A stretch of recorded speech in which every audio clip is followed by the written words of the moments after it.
casa do tesouro, para que haja mantimento na minha casa, e depois fazei prova de mim, diz o Senhor dos Exércitos. E se eu não vos abrir a janela do céu, e não derramar sobre vós uma bênção tal, que dela vos abstenha, a maior abastança.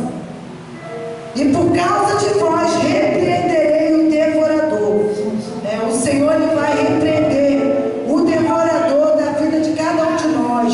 Se você tem ofertado a casa do Senhor, se você tem dizimado a casa do Senhor e não tem visto nada acontecer, que nesta noite o Senhor venha repreender o devorador da vida de cada um de vocês. Nós temos que ser